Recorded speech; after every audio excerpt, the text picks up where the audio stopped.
Chapter 21. Then Job answered and said, Hear diligently my speech, and let this be your consolations. Suffer me that I may speak, and after that I have spoken, mock on. As for me, is my complaint to man, or why should I not be impatient? Turn unto me, and be astonished, and lay your hand upon your mouth. Even when I remember, I am affrighted, and horror hath taken hold on my flesh. Wherefore do the wicked live, and become old, yea, wax mighty in power? Their seed is established in their sight with them, and their offspring before their eyes. Their houses are safe, without fear, neither is the rod of God upon them. Their bull gendereth and faileth not, the cow calveth and casteth not her calf. They send forth the little ones like a flock, and their children dance. They sing to the timbrel and the harp, and rejoice to the sound of the pipe. They spend their days in prosperity, and peacefully they go down to the grave. Yet they said unto God, Depart from us, for we desire not the knowledge of your ways. What is the Almighty, that we should serve him? And what profit should we have, if we pray unto him? Lo, their prosperity is not in their hand. The counsel of the wicked is far from me. How oft is it that the lamp of the wicked is put out, that their calamity cometh upon them, that he distributeth pains in his anger, that they are stubble before the wind, and as a shaft the storm stealeth away? God layeth up his iniquity for his children. Let him recompense it unto himself, that we may know it. Let his own eyes see his destruction, and let him drink of the wrath of the Almighty. For what pleasure hath he in his house after him, seeing the number of his months is determined? Shall any teach God knowledge, seeing it is he that judgeth those that are high? One dieth in his full strength, being wholly at ease and quiet. His pails are full of milk, and the marrow of his bones is moistened. And another dies in bitterness of his soul, and hath never tasted of good. They lie down alike in the dust, and the worm covereth them. Behold, I know your thoughts, and the devices which you wrongfully imagine against me. For you say, Where is the house of the prince, and where is the tent wherein the wicked dwelt? Have you not asked them that go by the way, and will you misdeem their tokens? That the evil man is reserved to the day of calamity, and that they are led forth to the day of wrath? But who shall declare his way to his face, and who shall repay him what he hath done? For he is borne to the grave, and watch is kept over his tomb. The clods of the valleys are sweet unto him, and all the men draw after him, as there were innumerable before him. How then comfort you me in vain? And as for your answers, they remaineth only faithlessness. All right. Let's go back up to verse 1. And yesterday, we remember, last chapter, Zophar was speaking. He was saying, I know, I've heard what you're saying, Job. I know you're reproving me now, but listen to me. Now, these things have been established from old, Dave. Haven't you noticed these things that was from old, even from when man was first put here? This is what's been going on. They hide their wickedness. They come forth in wickedness. They won't make their wickedness known. Why? Because they're deceiving people. They're lying. And most of all, basically, they end up lying to themselves because they are consumed. And this is what happens to the wicked man's house. And now, because overall, they're getting a little more, things are starting to heat up a little bit.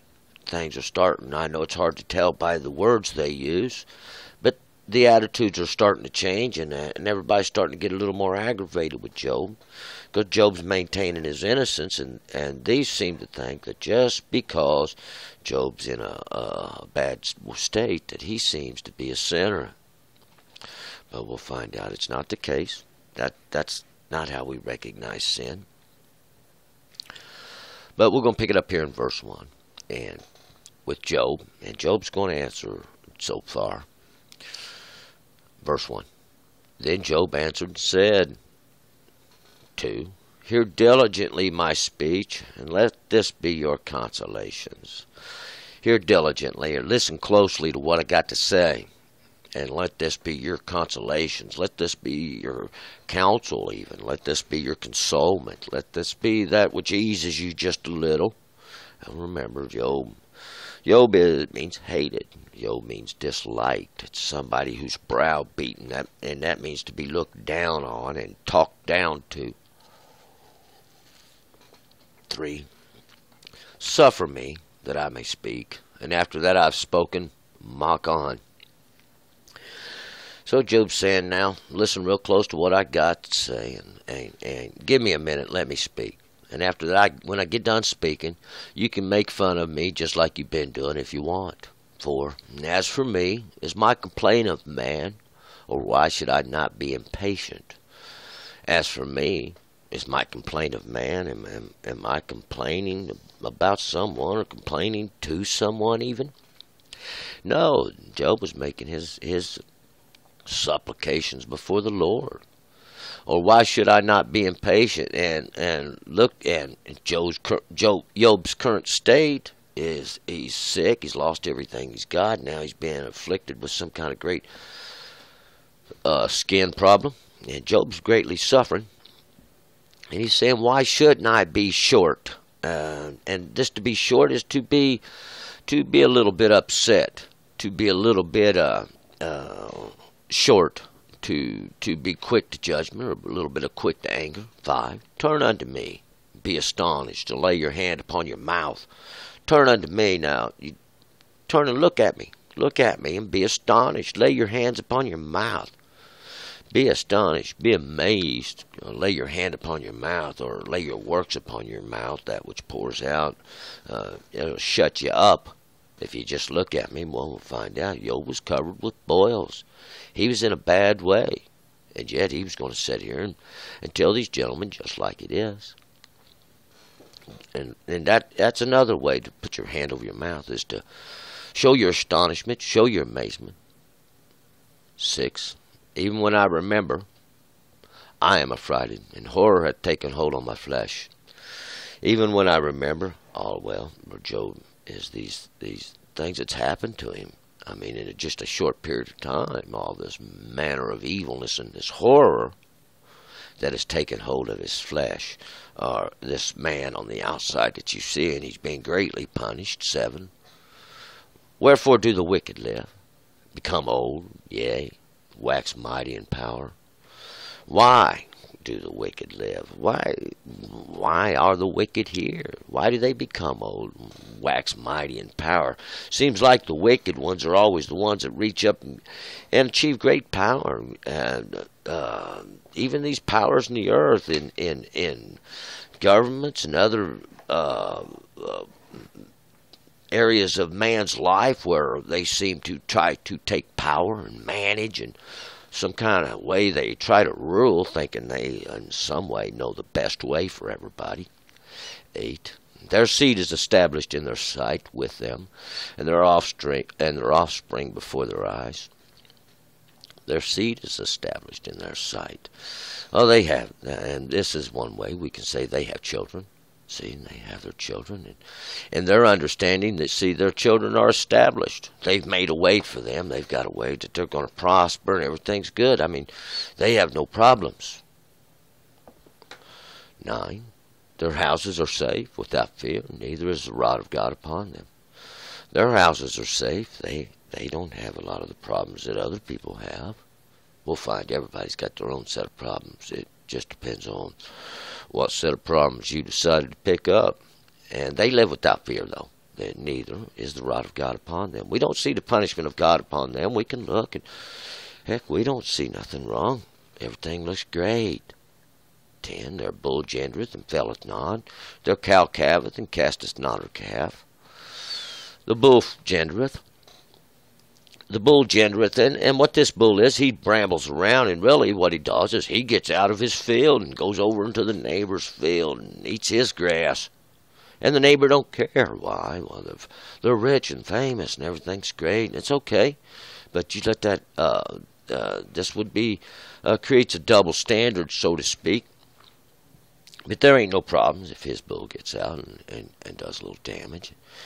And his cow calveth. casteth not her calf. His cow calves, she has her calves. There's no problem there. Don't lose the calf. 11. They send forth their little ones like a flock, and their children dance. They send forth their little ones like a flock. And a lot of times their children go forth like many, like a whole many, a bunch of children. And this as a representation of having wealth and having great prosperity, able to do these things. Their children dance. Their children are happy, and they seem to be content. 12. They sing to the timbrel and harp, and rejoice at the sound of the pipe. And they make merry and are happy, and they dance and sing, and everybody's happy. It seems to be prosperity. It seems to be. We see these things. Everything seems fine. 13. They spend their days in prosperity, and peacefully they go down to the grave. They spend their days in prosperity, and they peacefully go down to the grave. They live all their days in happiness and content. And there's no problem in it. 14. Yet they said unto God, Depart from us, for we desire not the knowledge of your ways. Yet they said unto God, Depart from us. Go, we don't need your knowledge. We don't need any of your understanding. See, they didn't require it. They didn't understand. 15. What is the Almighty, that we should serve him? And what profit should we have if we pray unto him? And this is what they would say. What is the Almighty? What is this you call God? What that we should serve him, that we should bow down to this. And what profit should we have if we pray unto him? What are we going to get out of it? See, they've got everything they need. They don't need nothing. There's happiness, there's goodness. They got no problems. 16, lo, their prosperity is not in their hand. The counsel of the wicked is far from me. Lo, but now their prosperity is not in their hands. Their prosperity, this goodness that they're doing, it's not in their works. We'll find out it would be for the work of God. And the counsel of the wicked is far from me. I don't want no part of it. 17. How oft is it that the lamp of the wicked is put out, that their calamity cometh upon them? But now, how oft is it? Just how often does it happen now that the lamp of the wicked is put out? They just like everybody else, they go down to the grave, see, and suddenly, without warning, these ones of wealth and fame, they fall upon, we'll find out, the same calamity as everybody else. Their calamity, this destruction or whatever brings them to their end, that he distributeth pains in his angers. And we'll find out it's God. God does distributeth his pains in his anger. We'll find out God, it's the law that really does it all automatically. That they are as a stubble before the wind, and as a shaft that the storm stealeth away. For they that are as stubble before the wind, just like this stubble, or the part that's not used, the shaft, part of the wheat or any other thing we would take from harvest, there's always a portion that's not used, the stalk, that which wraps up the grain inside, this shaft. The storm steals it away. See, it just blows it away. Of course, it wasn't good for nothing anyway. 19. God layeth up his iniquity for his children. Let him recompense it unto himself, that we may know it. God lays up his iniquity for his children. Now, we're going this word iniquity here. It's not iniquity. Usually we think of iniquity as this perversion, this distortion, this sin, this wickedness. No, this ain't what it is. The word is aben, and that is his troubles, his sorrow, his even his idolatry. And what it's referring to, though, is these labors, all his labor that he's done. We'll find out it's not going to do him no good in the end. See, we learned that it's not another minute will it buy. Let him recompense it unto himself, that we may know, that he may know it. But we'll find out God, he didn't recompense it. He didn't make it known now to the one. Why, he had no understanding of it. But his children now, if they have understanding, they would see his wickedness and turn. 20. Let his own eyes see his destruction. Let him drink of the wrath of the Almighty. Let his own eyes, let him look upon his own destruction. Let him look at his own end. Let him look at how he comes to an end. Let him drink of the wrath of the Almighty. Let him have a little taste of God's wrath. 21. For what pleasure has he in his house after him, seeing the number of his months is determined? For what pleasure has he in his house after him? What pleasure has God in his house after him? We'll find out. None. This was what his house is used for. This was the purpose of it. We'll find out. Seeing the number of his months is determined.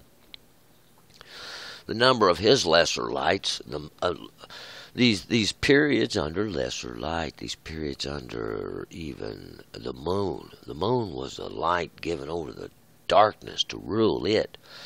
Well, we could look at this like we have God. And then we have the next great light we would see, and that would be the rulers of the earth. See, and then there's always a chain of command I like to refer to, and then at the top we see the great light. This would be God. We'll find out. God's determined. It's done said. There's 12 months in a year, 12's understanding, see, and that will complete the greater cycle when all these months have come to their end. It's a very simple thing to understand, see. In other words, the periods of the wicked, and sooner or later everybody's going to come to understanding. Everybody's going to have a little knowledge, see, and if you have understanding, you don't need nobody to tell you what to do. God instructs all. 22. Shall any teach God knowledge, seeing it is he that judges those that are high? Does anybody teach God knowledge? Who gives God his understanding? Nobody. God creates knowledge. God creates understanding. See, it is with God. This is the light. The darkness is with God too. There's nothing that ain't with God, for all God created all things. Seeing that God judges those that are on high, God judges the rulers. God judges the kings. God judges the priests. God judges everybody. See, in the end of days, we'll find out he has the last word. 23. One dies in his full strength, being wholly at ease and quiet. And one man does die. He's full of strength. He wholly at ease and quiet. There's nothing wrong. His life seems to be great. 24. His pails are full of milk, and the marrow of his bones is moistened. His pails are full of milk. He has plenty. There's plentiness. And the marrow of his bones are moistened. There's goodness within. He's in good shape. He didn't suffer any. 25. And another dies in the bitterness of his soul, and he's never tasted of good. And yet another man, he dies in the bitterness of his soul, and never have tasting of anything good, having suffered all his days. Seems like he was brought forth to do more than just be used, and toiled and labored, having never tasted of the plenty of goodness, having all he needed and all he wanted. 26. They lie down alike, though. They lie down alike in the dust, and the worm covers them. But we'll find out here. They both will lay down in the dust, and the worm covers them. See, there's no difference there. I mean, one man comes forth, he has everything, and what good has it done him? He's going to lay down in the dust, and the worm's going to cover him. Another man, he comes forth, he has great problems, sorrow all days of his life, and he lays down in the dust, and the worms cover him. So it don't really make a difference. See, there's really one end to them both. 27. Behold, I know your thoughts and the devices which you wrongfully imagine against me. Now behold, see, look, I know your thoughts. I know exactly what you're trying to do. These devices which you've wrongfully imagined against me. Job's saying, these understandings even you've created. Your understanding you're trying to bring in here against me. Job's not stupid. Job understands that they're only trying to deceive him, trying to make him admit to something he's not done. See, they want to hear him say he sinned. 28. For you say, where is the house of the prince, and where is the tent wherein the wicked dwelt? For now you say, where is the house of the prince? Where is the house of the king? Where is the house of the priest even? These were the princes. And where is the tent wherein the wicked dwelt? Where is this tent? We'll find out, even that tent that God made for the wicked. 29. 29. Have you not asked them that go by the way, and will you misdeem their tokens? Have you not asked them that go by the way? Ask somebody that goes down the road. Ask these, and these are the travelers. Ask these that's been around, so to speak. And will you misdeem their tokens? Don't you recognize their marks? Don't you recognize the signs they've left behind and what they've done? Their marks, their laws, their rules, their ordinances over you. I mean, these understandings that they lift up and they hold over your head, trying to accuse you, trying to make it known that you're wicked, that you've done something when actually you haven't. 30. That the evil man is reserved to the day of calamity, and that they are led forth to the day of wrath. The evil man is reserved to the day of calamity, even for the understanding of destruction. See, this wicked, what? Oh yeah, in the end, see, the light triumphs, and the darkness refuses to grasp at it. They are led forth to the day of wrath. This and the darkness, being the negative, the evilness, is led forth. It's brought forth. That's its purpose. It's brought forth to the understanding of wrath. That surely that God won't allow this to get them to get by with it. 31. But who shall declare his way to his face, and who shall repay him what he hath done? But now who can? Who shall declare his way? Who's going to stand up in front of him and tell him to his face? Who shall repay him for what he's done? Who's going to reward him now? Who's going to exact upon him his requirement for his sin? We'll find out. God is. For he is born to the grave, and watch is kept over his tomb. He is born to the grave. That's the reason he's born. He's going to die too. He's no better than anybody else. There's a watch kept over his tomb. It's waiting for him, see. It's waiting for him there. And the Lord's the one who watches over it. 33. The clouds of the valley are sweet unto him, and all men draw after him as they were innumerable before him. The clouds of the valley are sweet unto him. These clods, these clumps of earth and blood is what it is. These clods, they're clumps of earth and blood, and what they men are. These men of flesh. They're just basically people that have no understanding. They're ones that don't ever reach outside that. All they desire is these things of flesh and these things, and they think this is all the happiness in the world. Well, it's only a portion of it.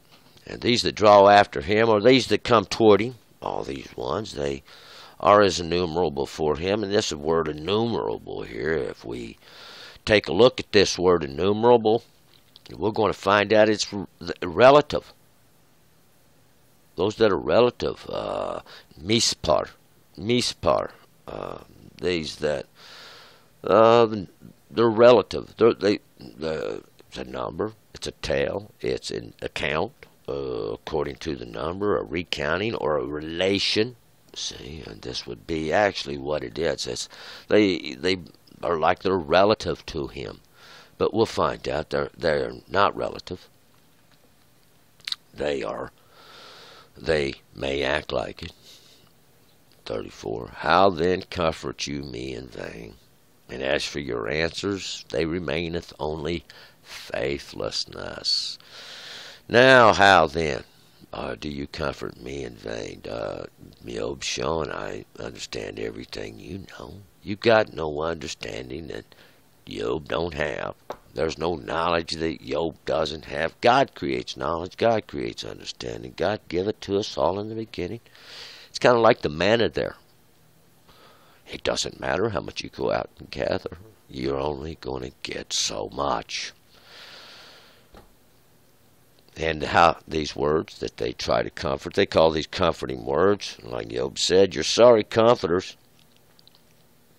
Your words are accusing or accusations, and things are starting to heat up a little bit. Job's telling you your answers, they're only faithlessness. You're not showing your faith in God. You're not showing your understanding in God through accusation. We're going to pick it up. Chapter 22. Turn and return.